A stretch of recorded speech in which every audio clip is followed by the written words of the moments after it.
I thought Jonathan and I had the kind of love story people wrote movies about. We met when he was 18 and I was 17, and it was like something just clicked. Within months, I'd moved into his place. Why waste time when we both knew this was it? He was ambitious, driven. I could see he was going to be successful. The way he looked at me in those early days made me feel like I was exactly where I belonged. By the time he turned 21, he'd already proposed. We waited until we were 26 to actually get married because Jonathan wanted to be financially stable first. The wedding was everything I dreamed of. The best part was how Jonathan handled everything. He made enough money that I didn't have to stress about work or bills. When he suggested we spend 2.5 years living in Australia and New Zealand, I was thrilled. Instead of being stuck in some tiny apartment worrying about rent, I got to experience the world with a man who clearly adored me. When we came back and I got pregnant with Caleb, life felt perfect. Jonathan was excited about becoming a father. He'd come home from long days and immediately take over with the baby so I could relax. He'd handle nighttime feedings on weekends, play with Caleb for hours. But there was one thing that bothered me. Every single evening, Jonathan would disappear onto our balcony with his cigarettes for an hour or two. Here I was stuck in the house all day with a toddler, and the moment he got home, he'd vanish for his precious alone time. When Caleb turned 2 and the lockdown started, I was going stir-crazy. That's when Todd, this director at a marketing firm, reached out about a personal assistant position. When he explained I'd be the only woman in an all-male office, something about that appealed to me. The first day was like stepping into a completely different world. I could feel every single man's attention on me. They were all so polite, so interested. During lunch, 3 different guys offered to show me around. What struck me most was how valued I felt. These men saw me as a professional, someone with opinions worth hearing. Todd especially seemed to appreciate my input, always asking what I thought. When was the last time Jonathan had asked for my opinion on anything work-related? By the end of the first week, I realized how much I'd been missing. Marcus from accounting started bringing me coffee every morning. Stephen would always find excuses to stop by my desk. I started looking forward to getting dressed up, feeling attractive and appreciated. The contrast with my home life became obvious. I'd come home excited about my day, and Jonathan would listen politely while playing with Caleb. But then, like clockwork, he'd excuse himself for his smoke break, leaving me to handle everything. 3 weeks into the job, I'd stayed late working on a presentation with Todd. When I got home, Jonathan was already on the balcony. Caleb was crying because he was tired and hungry. That night, after Caleb was asleep, Jonathan sat down next to me and took my hands. "What's going on?" he asked. "Where has my wife gone?" The question hit me like a slap. Where had his wife gone? I was right here. Same as always, except now I was also contributing professionally. "What do you mean?" I asked, and I could hear the edge in my voice. "You're different," he said. "You seem distant. We barely talk anymore." I felt this surge of anger. "Maybe I seem different because I'm finally doing something that makes me feel valued," I said, pulling my hands away. "Maybe I'm tired of feeling like my only purpose is waiting for you to finish your cigarette breaks." "My cigarette breaks?" His face changed. "Gabrielle, I work 10-hour days to support this family. Those 20 minutes are the only time I get to decompress." 20 minutes? I laughed harshly. "Jonathan, you're out there for over an hour every night. An hour when I'm handling everything else." This was the first real argument we'd had in 11 years together. "I had no idea you felt that way," he said, genuinely hurt. "Everything I do is for you and Caleb." "But that's the problem," I said. "You think providing money is the same as providing attention. I need more than just financial security." Nothing felt resolved after that conversation. Something fundamental had shifted between us. The next few weeks were awkward. Meanwhile, the attention at the office intensified. Todd started including me in client meetings. One Friday, he asked if I wanted to grab drinks with the team. When I explained I needed to get home to Caleb, he looked disappointed. "You know, Gabrielle," he said, "you're too good to be stuck at home all the time. You should prioritize yourself more." That comment stuck with me. On Sunday, we took Caleb to the park. I deliberately left my wedding ring on the bathroom counter that morning. I wasn't sure why. I just needed to see what it felt like to go out without that symbol of being claimed. During lunch, Jonathan's eyes went straight to my bare ring finger. His face went completely white. "Where's your wedding ring?" I looked down like I was just noticing. Oh, I must have forgotten to put it back on after my shower. But we both knew that wasn't true. In 12 years, I'd never once left the house without it. "Gabrielle," he said, panic in his voice. "What's really going on?" Something about the desperation made me realize this was the moment. "I think I want to leave," I said.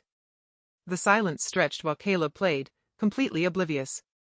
Jonathan's face went through 5 different expressions before settling on devastation. "Leave me?" "I love you," I said. "You're an amazing father and provider. But I'm not in love with you anymore. I haven't been for a while." "I don't understand," he said, voice barely above a whisper. "What did I do wrong? How do we fix this?" "It's not about fixing anything. It's about accepting that we've grown into different people.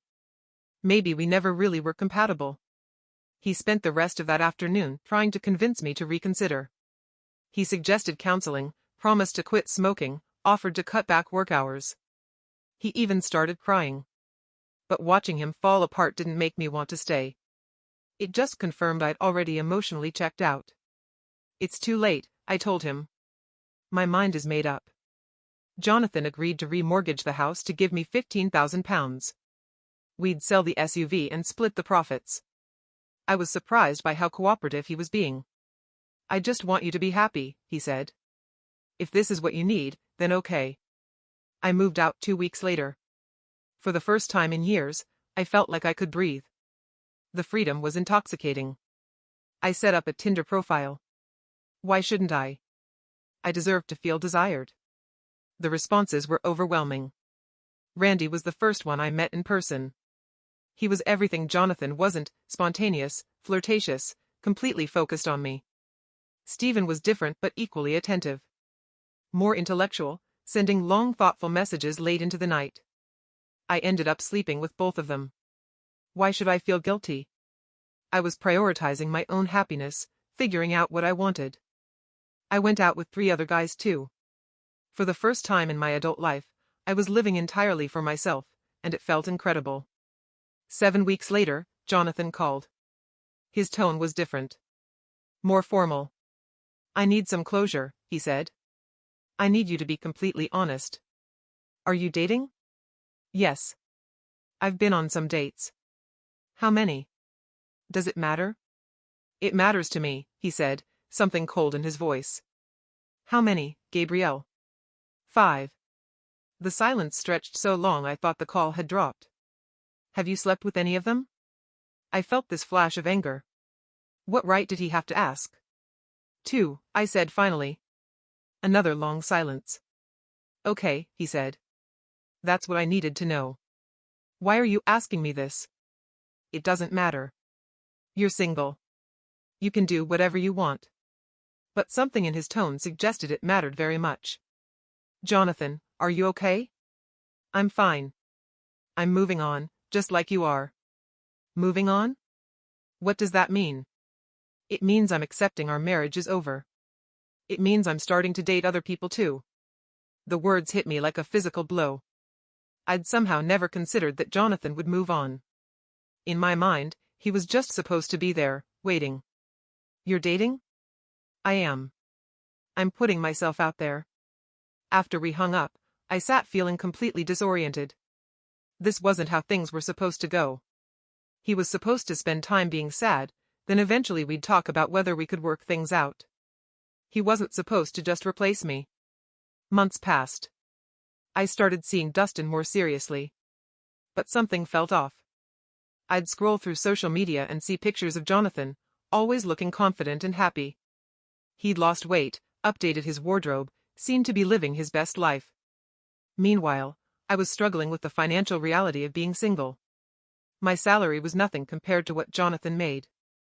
I missed having daily access to Caleb. Our custody arrangement meant I saw him less than I'd anticipated. 8 months after our separation, I realized I'd made a mistake. Not leaving necessarily, but thinking Jonathan would wait around forever. He was thriving without me. We'd been together for 12 years. Didn't that count for something? When I suggested we grab coffee, he agreed.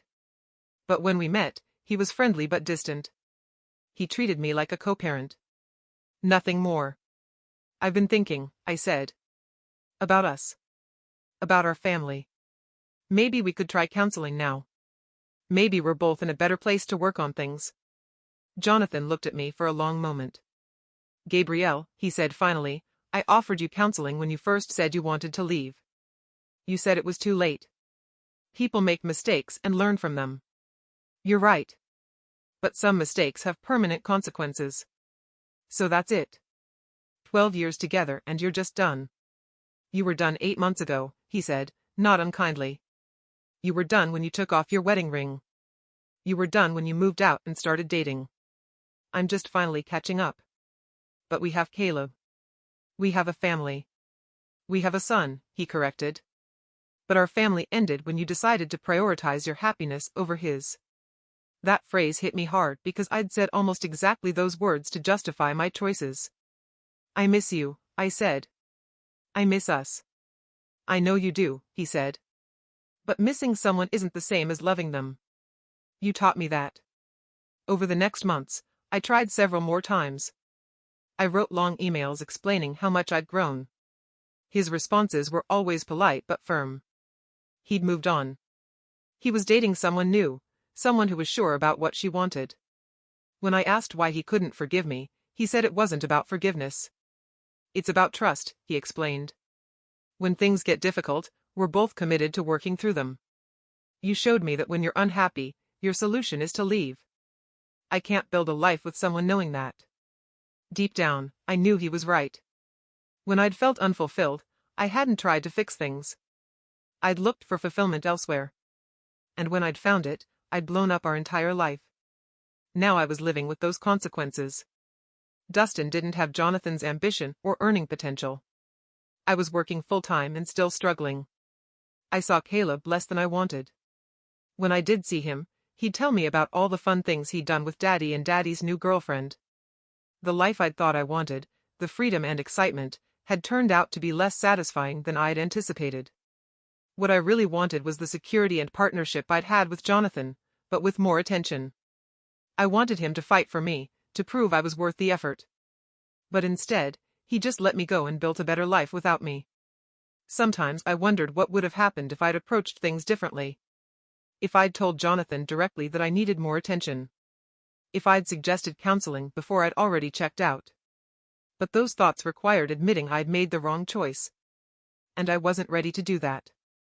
The truth was, I'd expected him to spend months trying to win me back. When he didn't, when he just accepted my decision and moved on, it felt like a betrayal. How could 12 years together mean so little to him that he'd just replace me without a fight? What I couldn't understand was why he was being so stubborn about giving us another chance. People made mistakes all the time. But Jonathan seemed to have this rigid standard where once trust was broken, it couldn't be repaired. It was like he couldn't see that I'd learned from our separation, that I was ready to be that person now. The worst part was watching him be happy without me. Every sign that he was thriving felt like proof that maybe I hadn't been as important as I'd thought. I'd imagined that leaving would make him realize how much he'd taken me for granted.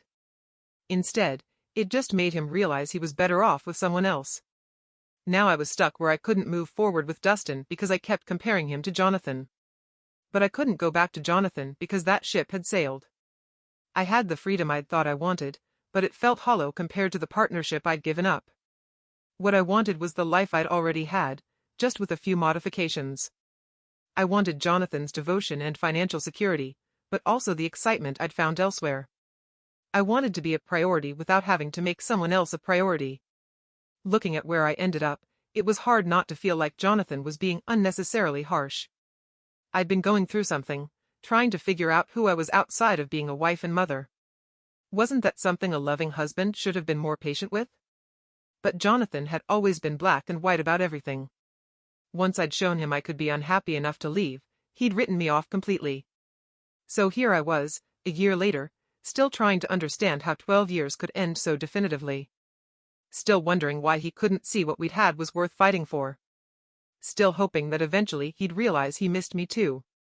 But as more time passed, as he seemed more settled in his new life, I was starting to accept that maybe this really was permanent. Maybe some mistakes really couldn't be undone. And maybe the life I'd walked away from was gone forever.